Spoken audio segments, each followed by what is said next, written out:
drags me closer to you.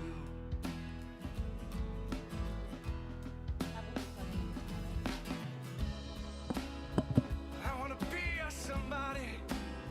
I wanna be a somebody. Hold your head. Singing love, love won't leave you this time. Love, love won't leave you no more.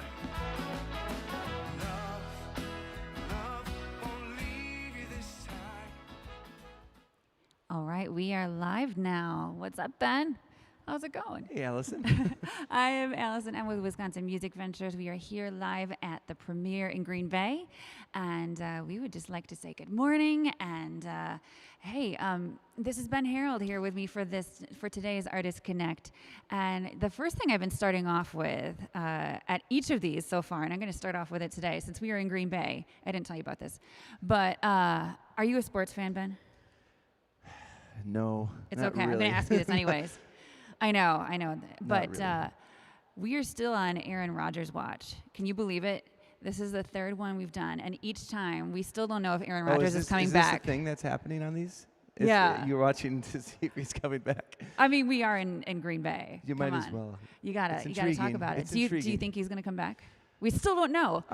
Oh God, I'm in Green Bay. I'm gonna say something very unpopular. Uh-oh. I think it's best if he doesn't. Yeah. That's a you lot think of he's money. best? Yeah. You think it's best if he moves on? I Yeah. think so. I think just go be a host of Jeopardy or something. Stick with Jeopardy. Yeah, it's so funny because Bruce Humphreys did the last one of these with us. Yeah. And he said he was for sure that it's going to be resolved by the next time we have one of these. And look what happened. Well, We Bruce, still don't know. Don't go to a casino anytime soon. Right, yeah. So still on Aaron Rodgers' watch. But the Bucks are playing tonight. I'm all about that though. Yeah? I'm such a fair weather when it comes to sports. I'll watch when it gets finally to the playoffs. Yeah. And then I'll be interested in it. Yeah. So I'm so watching the Bucks, and I'm rooting for them too. Go Bucks. Playoff game number 4. If they win tonight, they even the series. Even the series. Finals. NBA Finals playoff game number 4. So Yep. go Bucks. But yeah, had to start with that since I we always are want, here. We want Milwaukee to do well. We always just do. want Milwaukee to do well. We want every team in Wisconsin to do well for sure. Aaron Rodgers included, if he plays for Green Bay, Yeah. If Should he he move doesn't, on? then no. Yeah. But okay, Ben Harold. So welcome Thank you. and thanks for being here today. And you're a Milwaukee-based musician, Yeah. but yeah. you play everywhere, really. I try to. Yeah. If they'll have me anyway. Yeah, absolutely. So tell me how your summer's been going. It's been busy. It's been unusual because of COVID. Last year, obviously, there wasn't a lot of shows at all. Mm-hmm. And this year, because of things slowly opening and rolling out slowly, I know myself and a few other musicians have had it where it's been difficult to figure out how the schedule is going to look in the summer because a lot of venues that you would normally play as a band just were unsure if they were going to open, which understandably so. So been playing a lot of solo gigs, duo gigs, and picking up the few full band gigs where we could. But it's been busy. It's been good. It's been nice to be able to play again in front of people. Yeah, for sure. So what? So you do a lot as a solo artist, but you do have a full band as well. Yep. And so tell me, how long have you been playing as a musician? Personally, I've been playing for, I lose count of the years. Not always good. But with this iteration of this style of music, which I feel is the most me, I would say I've been at it for the last 3 or 4 years, and then the band and I have been playing for the last 2 together. So and really, it's hard to count 2 because COVID was a part of that. Yeah. That's a good point. So so your band just formed before COVID. Yeah, really, we had about, I think I want to say like 6-7 months before Wow. COVID hit. The full band. Yeah, we yeah. had the 4-piece had been playing for a while, and then we added Dan Colasari on Okay. keyboards. Yeah. And then that only lasted about 6 months. Yeah. Before. But we were this whole last year we were working on a new album. Yeah. So that really helped to kind of solidify us as a band. Good. Even almost more than playing gigs together. Good. So you were able to make use of the time a little bit. Yeah, Which is absolutely. good. Awesome. And so tell me, like, what is it like? I mean, you kind of came into your musicianship a little bit later than some, right? I mean, would you say that? Yeah, for wrestling people out there, I'm the DDP of music. I came in like 33, 35 years old. I was playing when I was in my 20s, but it was a lot of ambition, and I hadn't learned a lot of the things I know now. And I think I was attempting to be too much something I wasn't. So it wasn't as rewarding as really just leaning into who you are as a musician. So I think it took me a bit to get to that point. And then when it happened, it just kind of went all snowballing in the right direction. So, it was later, but I don't look at it in a regretful way. I'm grateful because I wouldn't have been at that place without those experiences and getting to where I am now. Awesome. So what was it that made you take the leap? That's a good question because it's not a thing that's like a checklist. If this or this or this happens, there's those moments where you're like, well, I'm going to try this out, and if it's dead silent after I play, that's a good indication that this isn't going to work. But really, what it is you get this sort of sense of I can't do anything else. Not that you can't physically do anything else, but there's this thing inside of you that says that this is the only thing that I can do, that if I don't do it, I'm going to go insane. I don't know if that's just an artist thing or what, but it certainly was a thing for me, and I had to jump in. That was the main impetus for me. So what was your first step when you decided to give it a go? Yeah. So I had some songs. I had put together the first album, and about halfway through that album, which was just going to be sort of a recreational thing, just put it together with a friend of mine, Peter Carlson, who became the producer, and that was just going to be a thing. But halfway through it, it became clear that this was really, that's where that little click came in. So I started playing at open mic nights. That was the first step, and it was really seeing how is this going to be. How are people going to react to this music? Is it going to reach them? Is it going to speak to them? Does it mean anything to them? Are they going to pick up kind of what I'm laying down? And the reaction was so that it just confirmed that, yeah, this is definitely something that is working, and it's the way I want to go, and just had to go with it, go with the feeling. I'm more feeling than I am thinking sometimes. Yeah. Awesome. And tell me a little bit about the open mic nights you would go to. Did you have a favorite one? I did. I always loved going to Linneman's in River West, and anybody who's been there knows that the vibe is great. Jim and Marty are the best. And I'm still close with Jim and Marty, and I try to see them when I can. But it was that one. I went every week. I would go to Bremen Cafe, which is just down the road from them. That was every week. So Monday, Wednesday. Sometimes I would go over to get used to playing with all sorts of people. There was an open jam at Saloon on Calhoun. I would do that every once in a while. And it was two parts. It was really getting the music chops kind of going again, but also the incredible people you'd meet there. I mean, I met people who are all still friends of mine. Anya Elise, who works with Wisconsin Music Ventures as well. Ben Milwana, who also does. Orlando Pena. I met all these guys at Linneman's. And so it's been great to keep those relationships going. So for sure, Linneman's was my favorite. Yeah, that's such a staple in Milwaukee music culture, right? Completely. Yeah. Yeah, I spent a lot of time there in my early 20s. Yeah, more than I would care to admit, but okay, maybe I just did. I don't know. You just did. Yeah. And Saloon and they have some great open jams. And I think Carrie Cody, you know her? Yep, she's amazing. Yeah, I love her. I mentioned I was doing this today, and she said to say hi. Oh, Carrie, she's such a sweetheart. Yeah, she's great. So I think you might have met her there. Or I know sure of her. did. Yeah, I sure did. Yeah, I would guess that anyways. Gabe was there, and Junior. I love those guys. Yeah. Jeff Schofield, the guitarist. Yep, love these guys. Absolutely. So great crowd over there too. Really. So I think I'm going to take a little breaks to have you play some music for us. Would you mind playing a song? Maybe it doesn't have to be, but maybe a song that you might have played at an open mic night at some point. I guarantee you, I played them all at an open mic at some point. Sure, Okay. I'm happy to. All right, awesome. Let's go for it.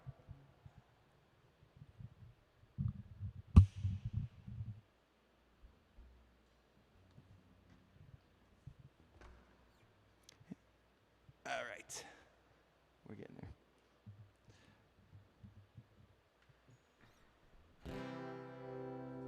All right, so this one's called On the Run. This is going to be on a new album we're working on right now.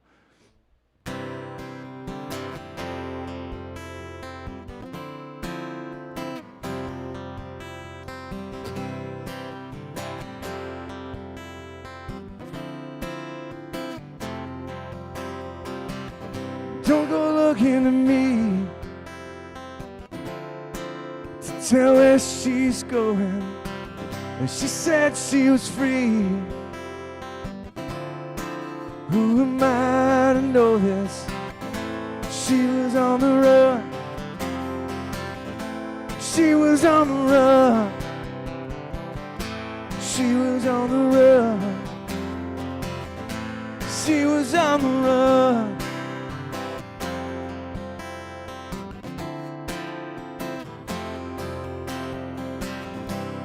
Who can stop her now? She's a long way from here. She made a vow,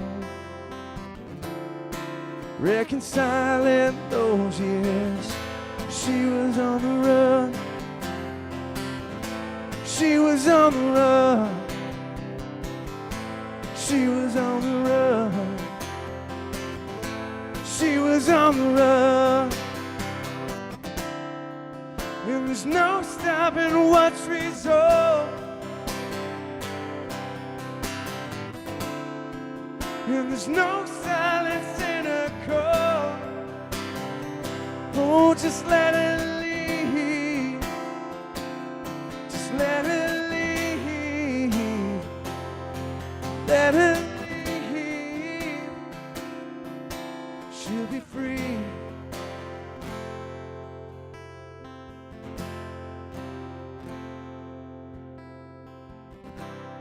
Who can stop her now? She's a long way from here. She made a vow, reconciling those years. She was on the run. She was on the run. She was on the run. She was on the run. She was on the run. She was on the run. She was on the run. She was on the run.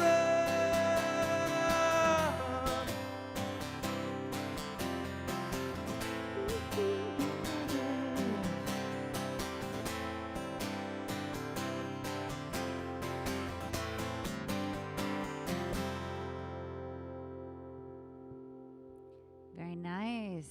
So tell me about the inspiration behind that. Oh man, so I was writing. I like to do these sessions where I take about, well, as much time as I need to just write. And coming off the first album, I needed to write a lot of songs because you can't do a 2-hour show on 10 songs. And I didn't want to be a cover band, so I started writing this new album. And I think this was a 2-hour session where I was just, nothing was happening. And I literally got up and started walking to put my guitar away. And as I was walking to the case, I started playing those chords, those first chords you hear. And I was like, well, okay, I guess I'm going to have to sit down again. And the idea of, I guess, so I grew up with a single mom, 2 sisters. My brother went off to college, so it was just me and these ladies in the house. And for me, I guess I've always had this strong feeling that for women especially, and I've seen it in the music industry as well, not always, but sometimes, it's much harder to be in this business as a woman than it is for a man. And I'm sure you've seen that too.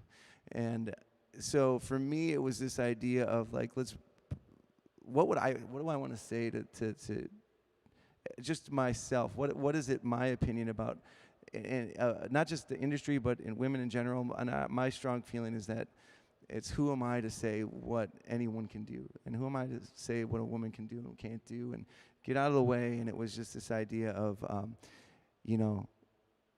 just be free, do your thing, and no one can stand in your way. And so the song came together in about 4 minutes, in about the time it takes to sing the thing, because it just, once I kind of got on that vibe, the chords and the music just kind of fell all together.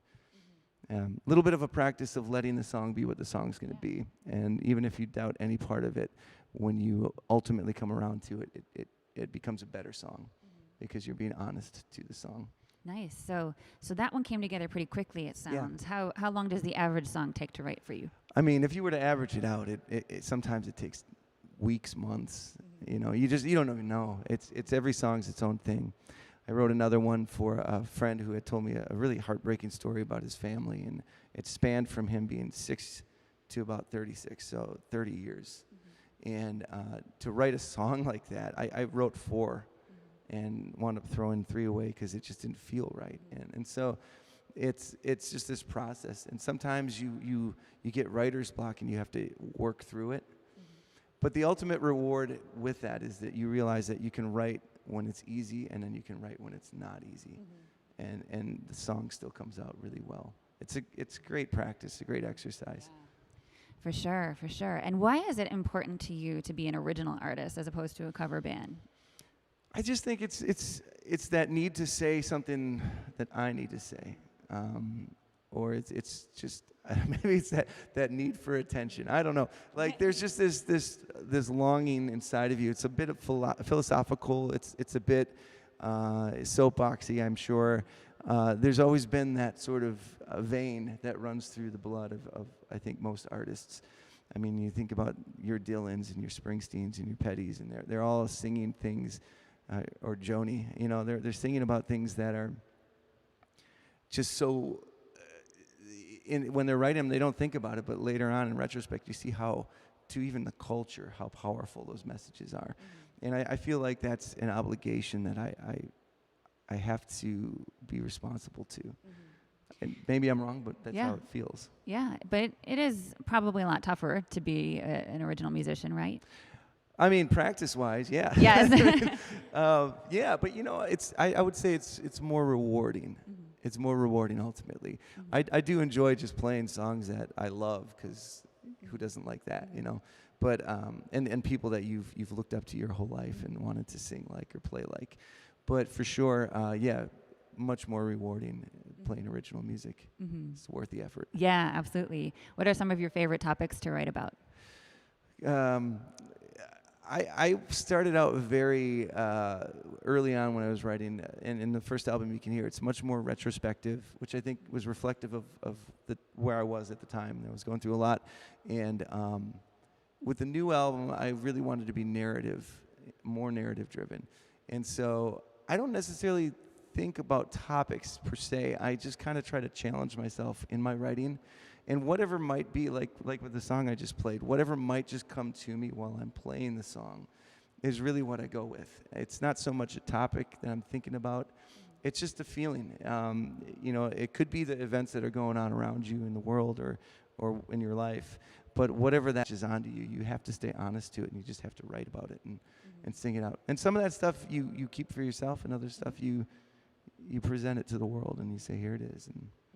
And one day, maybe those that you keep for yourself will get out there too. Yeah, you never know. Yeah.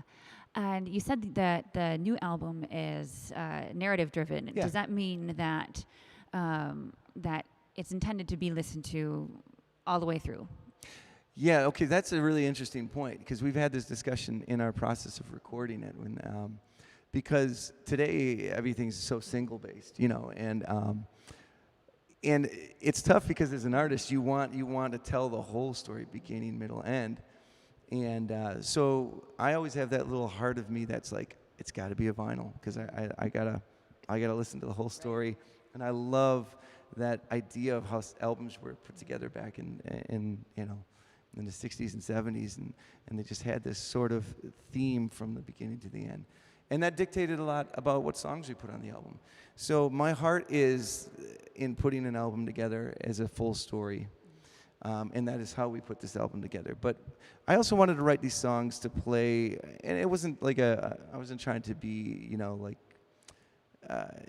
egotistical or anything, but to say this, but I wanted to write an album that played like a greatest hits album.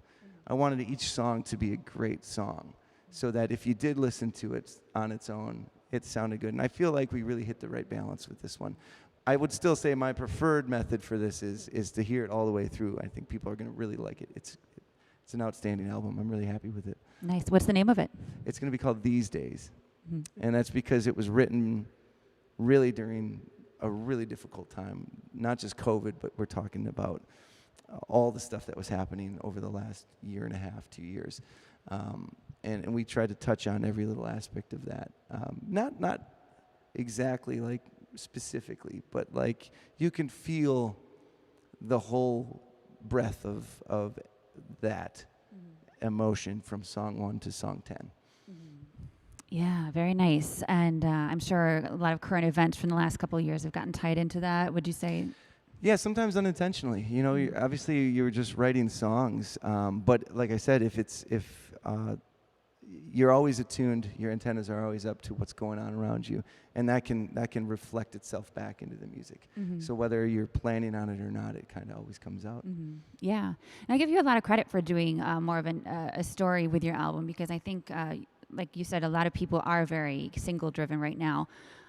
Because it's assumed that people only listen with short attention spans right now, or only by via tweets or YouTube links, and so it's but it is so important to remind people that there is an art to putting an album together, and there's a process, and artists really think about this lineage of track 1 to 2 to 3, and you stress out over it. You can get really into it and you lose your mind a little bit. Right, yeah. Just like creating a set list, but it's different. It's more intentional in some ways. So I give you a lot of credit. And when is this album coming out?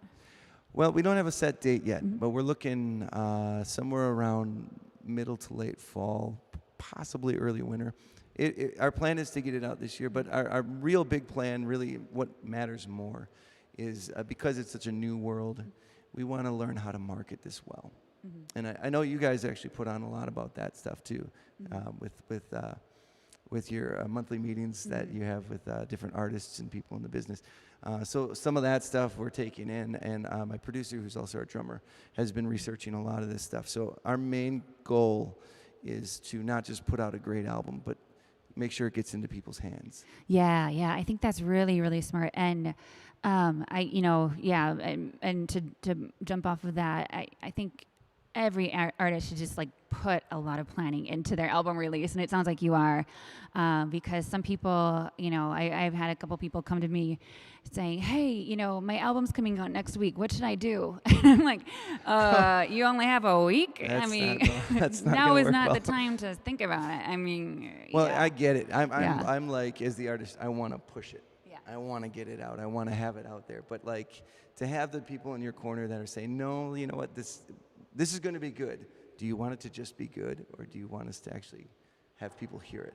And so for me, it's going, okay, I trust my friends to do and say the right things. And so we're going to wait as long as we can get it out into the right people. Then we can do it. And it's fun to promote your albums and things, because, and I encourage people to really have fun with the promotion too. We're all creatives, right? Yeah. So put that creativity into a plan for your release and the prep for it. So you know what? Let's. Would you mind sharing a track from the new album? Sure, I'd be happy to. So one of the tracks, actually two of the tracks, came from meeting a couple of homeless gentlemen that we had been doing a photo shoot at the Landmark downtown in Milwaukee, and I was so excited because I had found a great parking spot, which around that neighborhood, it was literally you'd walk out the door of the Landmark and there was my car, and all my guys they parked way down there, and as I came out the door, there just happened to be two homeless gentlemen that were right at my car. And so I just got to hang out with them for a little while. We went and had some lunch and we just talked. And so out of that conversation came a couple of different songs. And the one I'm going to do now is, it's not per se about them exactly, but as I was talking to them, and I always feel like this about most people I meet, is that there's sort of a melody going on behind us. You've heard people talk about like you have an aura or something. To me, it's always like there's a melody. And when I thought about them, this idea of melody in silence, as if there was a song playing but no one was listening, and the idea of what they really wanted from me in that moment was just to listen, to spend time with them, to hang out with them. And so I guess this was my song that just kind of came out of that. And just a reminder that we're all humans, we're all people, we all want the same thing. We want to be loved, we want to be accepted, we want to be seen. And so this song came out. It's called Melody in Silence.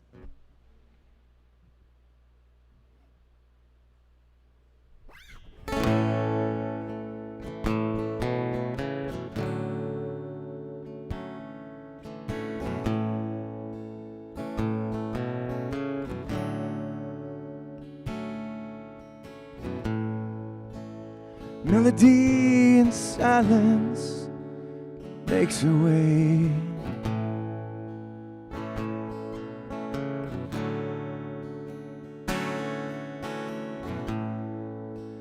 Focusing her thoughts on the rain.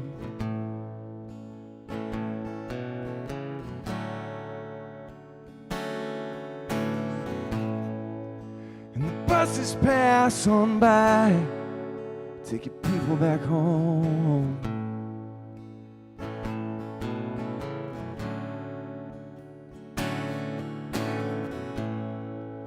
See the lines on the sidewalk, match your scars on the soul.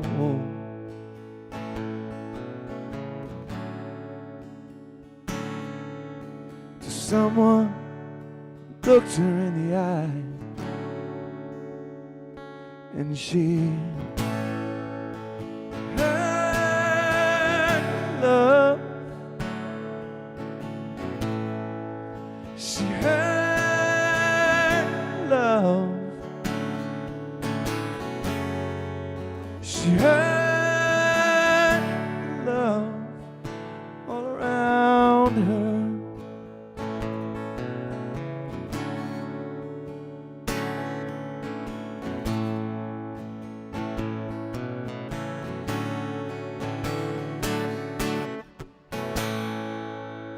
Melody in silence takes a sip.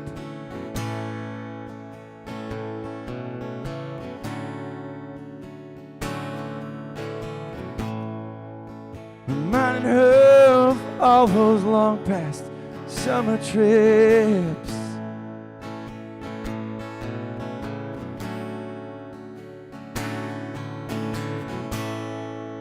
She's shaken by the horns and the yelling on the road.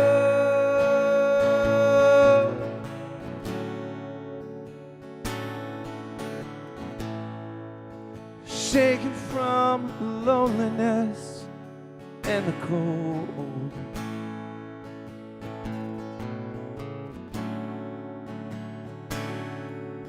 Someone takes her by the hand,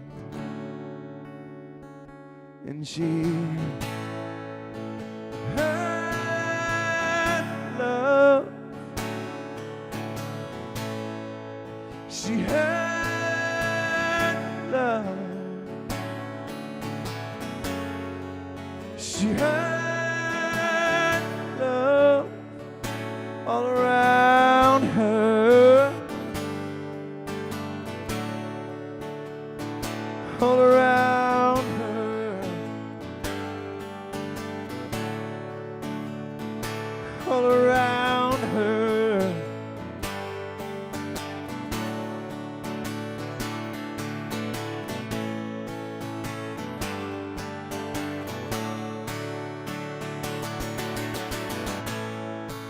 She heard love.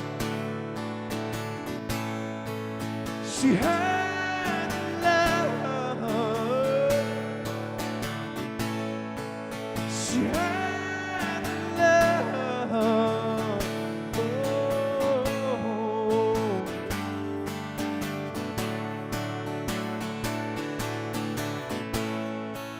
She heard love.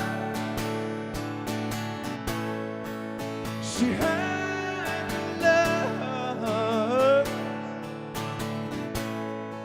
She heard the love. She heard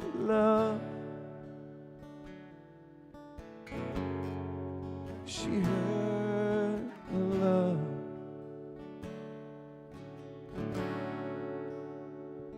all around her.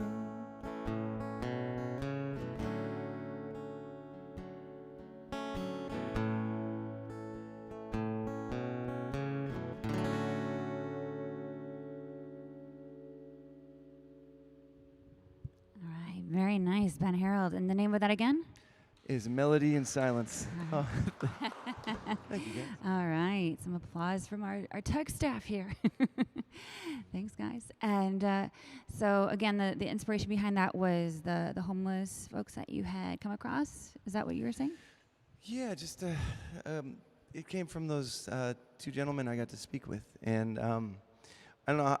I just never feel like I'm far removed from anybody, and that can be hard sometimes because that can be scary sometimes.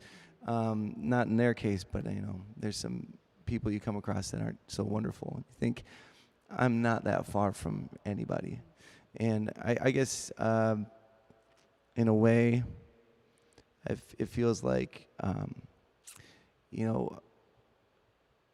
what if I'm in that position someday? I'd want some understanding. I'd want somebody to hear me. So I guess it's all that and more, I guess. For sure, for sure. So now I'd like to ask you a couple like real music nerd kind of questions. All right, let's do it. So first I'm going to ask you about your guitar. Yes. And how many guitars do you have, by the way? I have 3. 3? I'm a minimalist. Yeah. So I like to have really So good, just 3. nice guitars. Yeah. Specific ones that I like. Yeah. The What do you dream use them ones. for? What do I use them? Well, I mean, obviously. I use them yeah. to play music. What genres or what are, tell me about them. Okay, so yeah, it's true though, because like each guitar has its own little personality and tone, and I do a lot with this guy. Actually, I used this at our last even full band gig because I grew up with the acoustic. I loved it. I started on it, and I love this particular acoustic. For anybody who's interested, my guitar file's out there. This is a Martin OM 28E Retro. It's a mouthful, but it's a beautiful little guitar. I love it. I've never played a better one. But I use this thing for all my solo gigs, my duo gigs. It's super versatile. It has a really slick sound system in it, so it sounds amazing when you plug it in. I could geek out about this. Do you want me to get really near? Okay, so, and this is a plug for Martin and Fishman. What they actually have a friend who met Chris Martin the fourth, I think, and also because he works in the music industry, and Larry Fishman. And I told him when he told me he was talking with them, I said, thank them for me, because what they did was they took this guitar from a 1930s version of this guitar from their museum and brought it up to Boston. They recreated this guitar to be like that, just with a more modern neck. And then Larry Fishman of Fishman Electronics mic'd that 1930s guitar with 7 vintage microphones. And then they embedded that sound in the sound system. So you can actually pull out that sound. So you're getting the tone of this, but you're also adding a little bit of that. So when you plug it in, it sounds like a microphoned guitar. Which is, if you do sound in music, you know what I'm talking about. Finding a great tone for an acoustic guitar is really not easy, but I was going to say damn near impossible. But they just do a great job on this one. And so I use that for a lot of things. They're very versatile. I have a 1963 reissue Telecaster because the originals are like $25,000, and I don't have that money. But I don't think I ever will. But I use that. This new album, actually, all these songs were. I think I play acoustic guitar only in the background on a couple of them. So this whole new album is mainly electric guitar. And my main guitar is my Telecaster. I love a Telecaster. I just feel like it's the most versatile electric guitar out there. Again, minimalist. Find the versatile guitar and go with it. But I love the tone of it. I play through a Princeton Reverb. And then I picked up a little semi-hollow Gretsch that I really enjoy. That's kind of a middle ground. I did a couple of songs on the album with that one. It kind of fits somewhere between this and the Telecaster. So Yeah, you know, I'm very specific about how I use my guitar, so it's actually a really good question. How do you use them? I am very particular about how I use them. So I do have more guitars I'd love to get, and I've owned probably like 20 in my lifetime, but I'm really happy with these 3 so far. Yeah, those are good ones to have. Not so I'm bad. not a guitarist, but I did work at a couple of music stores, so I'm aware of the good brands for sure. And your capo, actually, I have not seen a capo quite like that before that I've observed. So that looks pretty fancy to me. I love these, man. They're a little more expensive. They're called the G7th, and you guys out there who play guitar, you've all heard of them. They're worth it. Yeah. What me. makes it special It's to a non-guitarist? well, here? like, you know, there's a different tension that you have on an acoustic as opposed to an electric guitar, and then some of the older capos we used to get in the 90s when we were playing, they only put one amount of pressure on your strings. So if you put it on an electric guitar, oftentimes it would detune your guitar because it's pushing too hard. This, you can put as much pressure on as you'd like. It can be as light or as heavy as you want. So you can set that. I just love it. I just think it's the smoothest I've worked with. I love it. I'll keep using them. Nice. And then tell me, so do you find yourself playing in particular keys more than others? I used to. I thought my range has changed a lot. It's expanded and grown a bit, and I'm very comfortable in the flat keys for some reason. It just seems to be right where I am. But I love singing in A, like this last one. C, it's fun to try to figure out how to sing in different keys for me. So I don't think about it, but I could tell when it's like, oh, this is a good comfortable key for me, and somewhere in the A range, B flat, E flat is pretty good for me. So if I'm anywhere around A, D, B flat, or E flat, that's probably my happy place. But I'm pretty happy trying anything. And you're going major or minor most of the time? Major, minor most of the time. When I first started, it was all minor. You know how it is. No, I again, it's just being true to the song, whatever it wants to be. And I was just sitting down working on one yesterday, and I was like, oh, it needs a minor, but it doesn't really. And wound up no minors in it, which is unusual for me. So it's just whatever the song wants it to be, or whatever you're feeling in that moment. I think it's funny because I used to think if you're going to write a sad song, you have to have the minor key stuff. But honestly, there's stuff that I've written that has been very powerful emotionally, and it's been very major key driven. You can do a lot with all these chords. So I've been learning a lot of stuff as I play. For sure. And where did you learn guitar? My mom taught me guitar. She taught me G, C, D, E minor, sitting on the dock of the bay, and then a little bit of Stairway to Heaven, just because I was curious. And that was it. And then I just kind of ran with it. I think I played in my room for 4 hours a day. Wow. So more self-taught after that. Yep, just straight on self-taught. And then meeting different people that say, hey, try this, do this technique. Or I'd see them do it, and I go, how do you do that? Show me that. Yeah. And then just taking it on myself to actually learn more in depth from different people who actually know music theory. I can feel music theory. I don't know music theory until I learned it. So it's worth it. I like coming in from that angle, self-taught, and then learning what does it actually mean that you're doing. Yeah. That worked for me. Yeah, for sure. And who are you? Don't forget your microphone. Thank you. Who were some of your influences growing up? Well, first album I ever bought was Wildflowers by Tom Petty. So I listened to that tape. It was a tape at Walkman, and I listened to that over and over and over again. I wish I still had it. I've bought that album on every single kind of thing you can purchase it on. Digital, CD, vinyl. I bought the re-release of the vinyl when they did Wildflowers and all the rest just a few months ago. I love that album. And so he was a big influence. My folks listened to some pretty cool music when I was a kid, so I was always picking up on stuff, CCR, the band, Janice, Joni. My dad loved the Moody Blues. I didn't really get into them that much, but there was some interesting stuff they did musically. So you're always picking up a bunch of stuff, and then you come across guys like Springsteen and Dylan, and you see what they do when they write, and you're like, holy cow. Guys like Glenn Hansard and Ray LaMontagne, all these people with the way they do things vocally. You're picking up little things here and there. There's so much that you're inspired by that it's hard to name all of them. But for sure, when I was younger, it was Tom Petty, and that sound that he could make with the band was super intriguing to me.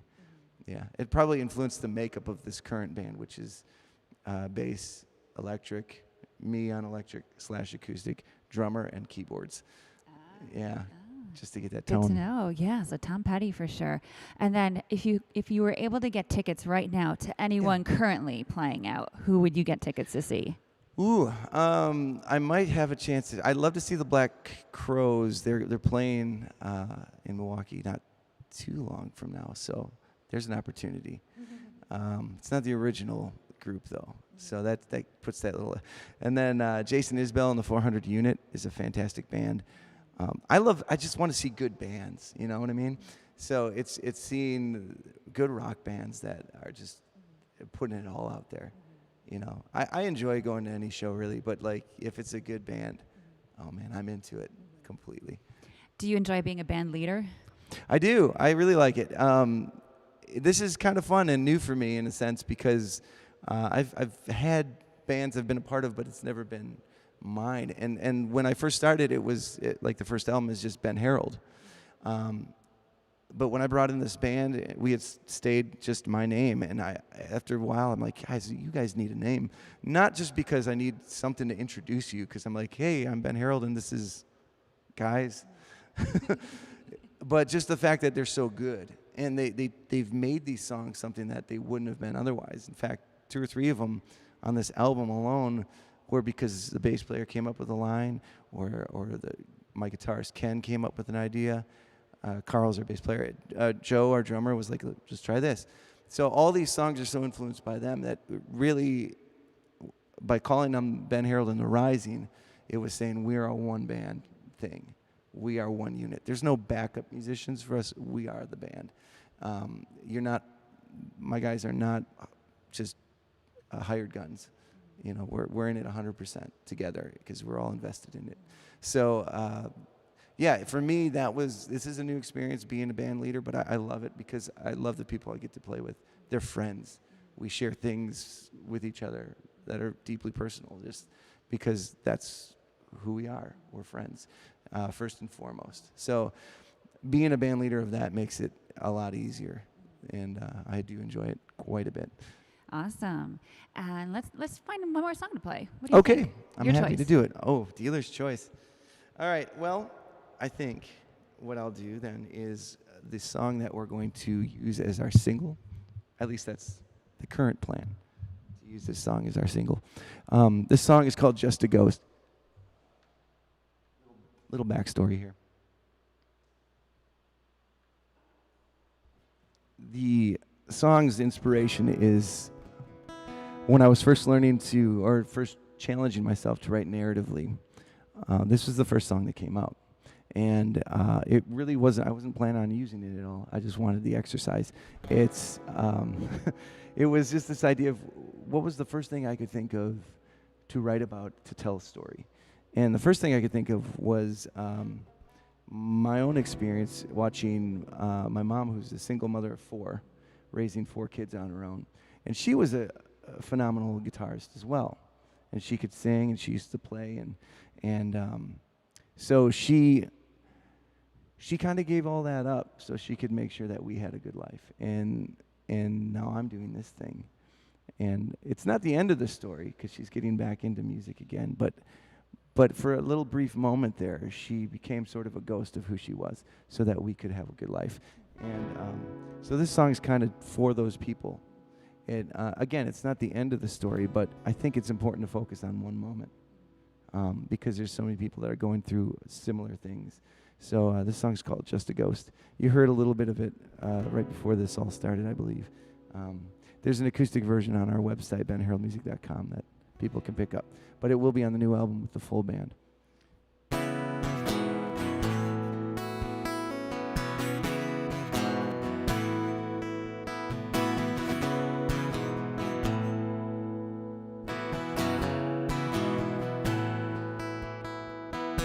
She never said I didn't ask for this, but it was right there on her lips, dirt poor, raising 4 on her own. It's just a season that I'm in, she said, with a crooked grin. But seasons don't change much where I live. Days are long and years are short, the needle's on the record. You'll be fine someday, you tell your soul. Talk of hope just makes you bored when it's never getting better. You live someday, now you're just a ghost. Yeah, you're just a ghost.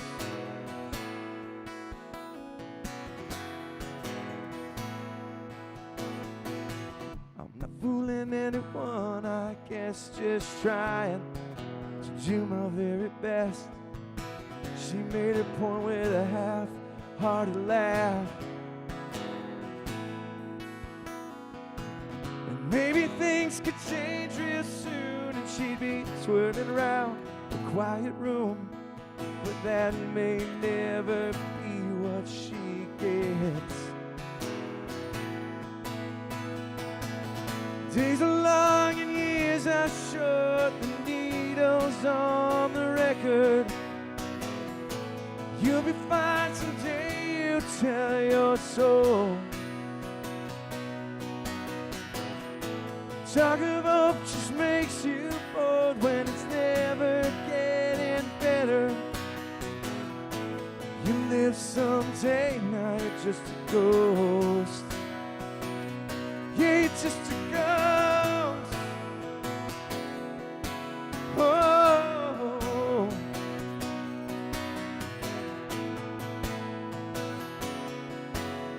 you're just a ghost.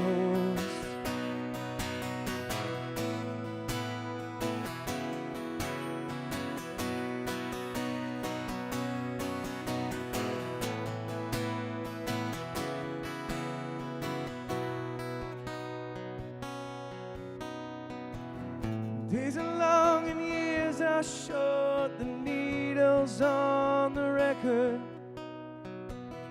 You'll be fine someday, you tell your soul. Talk of hope just makes you bored when it's never getting better. You live someday, now you're just a ghost. Live someday, now you're just a ghost. Yeah, you're just a ghost.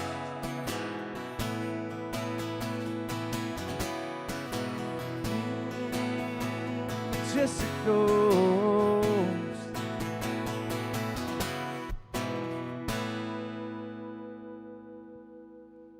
Very nice. Thank you. Thanks to our live audience. Thanks for joining us. Yeah. So what does your mom think of you and your music right now? Oh man, actually, she had a hard time with that song at first because I think it brought up some stuff, but she's really come to love it.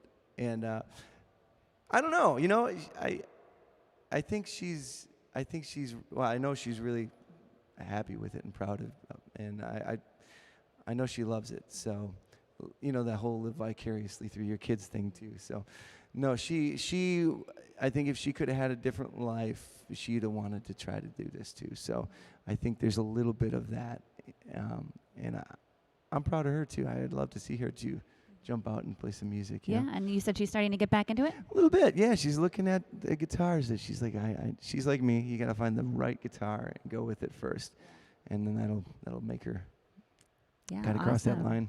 Awesome. Where are some of your favorite places to play? Currently, anywhere that will. No, I mean, I love playing. It's funny because I love playing.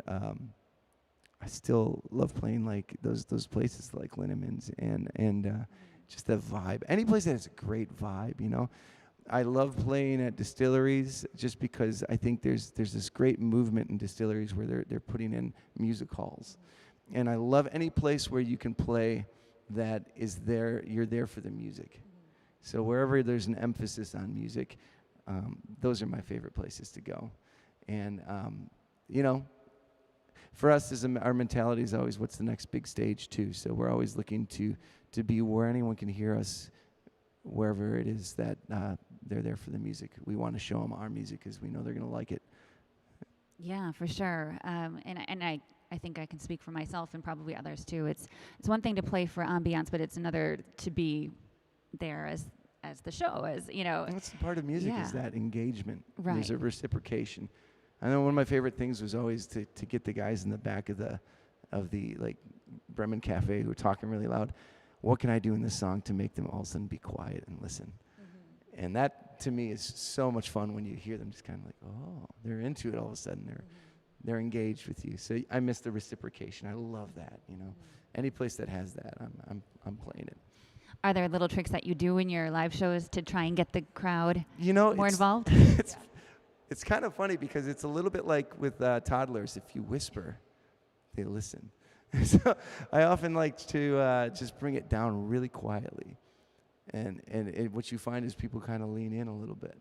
So that and it's also a good exercise for me because I'm so good at just blasting through something to kind of hold back and try to get more dynamic range from almost dead silent to just right in your face. So I find getting real quiet does a good job of it sometimes. That's a good point. Any other tips that you can give for musicians who might be paying attention here? Oh yeah, everyone's journey is so different. I would say that trust the music. Don't try to make it something it's not. That's for sure. That's one thing. And be comfortable with making mistakes too, because you're going to make a lot of them, you know, and that's okay. To me, the best thing I can say is just you just got to take that step. I think what stops a lot of musicians, or what gets in the way of a lot of musicians, is that sort of fear of just going for it, and whether or not people are going to like it or not. I think you're going to find that 99.999% of the time, if you go to an open mic and you play any of your songs, those people that are there understand that those songs are very deeply personal to you, and they're going to accept it. And it's not about being the best. It's not about being good. There's people out there sing and play better than me, but it doesn't matter. I like that. I can appreciate them. I love listening to other musicians because it's not me. Everything we do is so unique to us. So there's that mentality. If you can get over fear in music, you're unstoppable. It doesn't mean, define success, right? The success it's got a million different definitions, but if you can get over fear, you're going to be successful. You can just enjoy playing music. That's a win to me. Yeah, well said. Is there anything else that we didn't cover here that you might like to touch on? Well, there is a pre-order going on right now for the new album. If you go to the website, benharoldmusic.com, you can pre-order now. And actually, we have some pre-order specials that include full band shows and solo shows. So signed vinyls, T-shirts, all that fun stuff. So if you pre-order now, you can get some of that stuff. We're going to make a big push for our pre-order soon once we figure out the whole marketing thing. But we do have that up and running right now if you go to our website. And yeah, we're excited about this. This is going to be a great album. We're stoked. It's so much fun. I can't wait to show the cover art, which we should have, I think, done by this Sunday possibly. So I'm excited. Awesome. Once that's done, you could drop it in the comments of this YouTube. Yes, I will. I will. Be sure to do that. For sure. Yeah, awesome. Cool. And once again, where can we find you on the social medias and your website and everything? I try to keep it simple. So social media is at Ben Harold Music.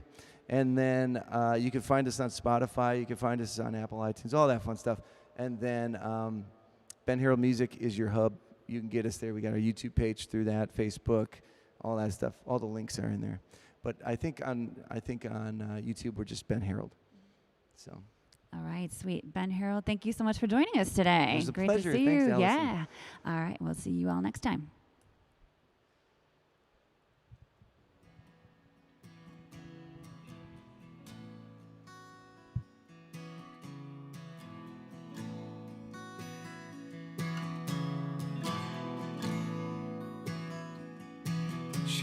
said I didn't ask for this, but it was right there on her lips.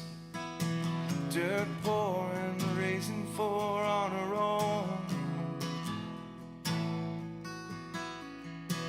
It's just the season that I'm in, she said, with a crooked grin. Seasons don't change much where I live.